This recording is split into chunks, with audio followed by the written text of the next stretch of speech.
We come now to the Outstanding British Contribution to Cinema Award in honour of Michael Bulkin, and to make the presentation, a brilliant actor who won a BAFTA himself for Love Actually, and who actually I love. It's Bill Nighy.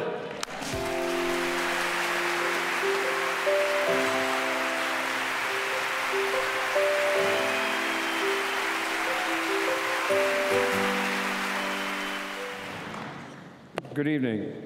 Stephen Woolley and Elizabeth Karlsen have been out there in the wild west of independent filmmaking for many pioneering years, and as anyone here will tell you, it's tough out there. I don't think this next part is necessary, but before any further remarks, Stephen wants me to tell you that though it's true that in the cause of independent cinema, he was arrested in Genoa, Monte Carlo, Los Angeles, Soho, obviously, and Zagreb, he was never charged with anything, and anyway, he blames Elizabeth for Zagreb. She sees it differently. Elizabeth Karlsen and Stephen Woolley are amongst the most influential and successful filmmakers in the world.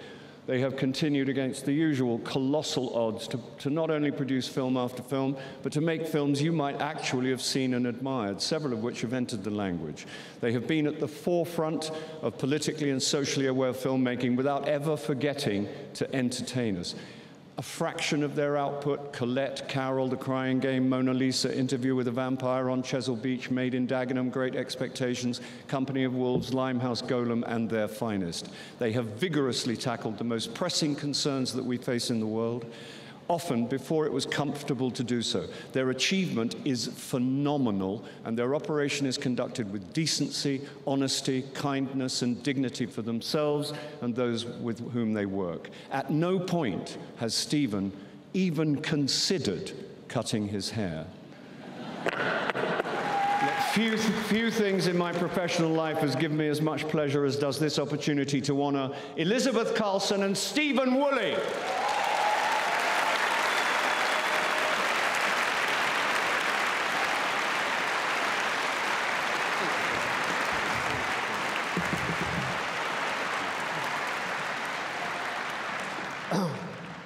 Thank you so much. I do have a prepared speech, and I'm just going to forget all of it.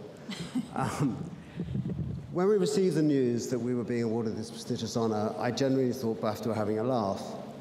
During my decade at BAFTA as chair with Simon Ralph, we initiated some extraordinary changes. But as the younger partner, I was destined to be the bad cop. To say I was a pain in BAFTA's bum would be an understatement. So flattering references now to me as legend or veteran feel like one step away from retiree. If that's a cunning BAFTA plan, it won't work. We have over a dozen movies in development at the moment with some of our great partners, BBC Films, Film 4, and as producers, we are catalysts and Crave partners. And all movies are collaborative creations. When I started Palace in '81, it was Powell and Woolley. When I started producing with genius writer-director, it was Jordan and Woolley. And tonight, it's Karlsen and Woolley, which is precisely how it should be. So thank you to those three incredible partners. I'm honored to be your co-conspirator. And thanks to all the other amazing writers, directors, actors, crew, co-producers, sale companies, publicists, distributors, agents, lawyers, and financiers with whom we have conspired with over 4 decades, and who co-created those wonderful images you just viewed. In particular, I'd like to thank Joanna Laurie, who has supported us for over 12 years at Number 9. I also must single out 2 very inspirational women. Firstly, my mum, for her unconditional love and having absolutely nothing to do with the film business, other than selling Richard Attenborough some flowers in 1953. She was, and I still am, a huge film fan. So meeting so many of my idols like Michael Powell and David Bowie sent shivers down my spine, and it still does. And in contrast, I must thank my first boss, the dynamic Romaine Hart, who transformed the Fleet Islington Rex, my local, into the very cool Screen of the Green. She persuaded the teenager me that by changing toilet rolls and lugging 35mm films and setting microphone stands for the Sex Pistols, that I was somehow in the film business. My constant inspiration now comes from my amazing partner, Elizabeth, and our 3 daughters, Edith, Agnes, and Florence. Thank you for this incredible spur in our sides, BAFTA. I don't see this as just an award, but really more of a provocation. Here's to our partners, all of you here, in the future and the past. and to another 30 years of making difficult and hopefully entertaining movies for the cinema and beyond.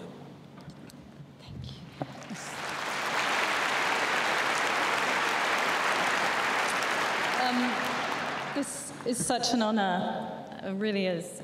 Thank you, BAFTA. Thank you. This award has been granted to some incredibly talented people, and I feel amazingly lucky to be amongst them. Very, very lucky.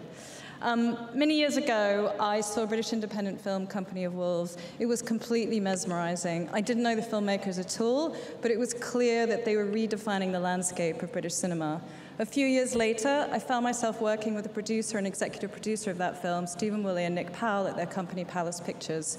By no means was it a palace. It was a veritable rabbit warren in London's Soho, packed to the rafters with cans of 16 and 35mm film, bursting with creativity and daring. It's hard to convey just what a radical and stimulating place it was to be for an aspiring filmmaker. Some of you here, like me, are old enough to remember those heady days. A golden age of British cinema, an age which continues still, with films that are vibrant, audacious, witty, bold, and beautifully crafted, culturally and economically relevant, that radiate across the globe. I've been fortunate enough to have contributed to some of those films, films that often have women at their center. But I share this award with the great many brilliant creative people who have worked alongside me. Thank you for your skill, your dedication, your hard work. Thank you for your outstanding contribution to my contribution. Film 4, BBC Films, Creative Europe, and the British Film Institute, public bodies without whom so many of our films would not have been possible. Your vision and support are unfailing. To Lionsgate UK, who've distributed the last of our films, thank you to the team at Number 9, to Stephen Woolley, the legend, yes, he's cut his hair, sorry, Bill, who has shared just about every single aspect of my life, to my superbly supportive mother and my fabulous, inspired and inspiring daughters. It really has been a memorable journey so far. Thank you.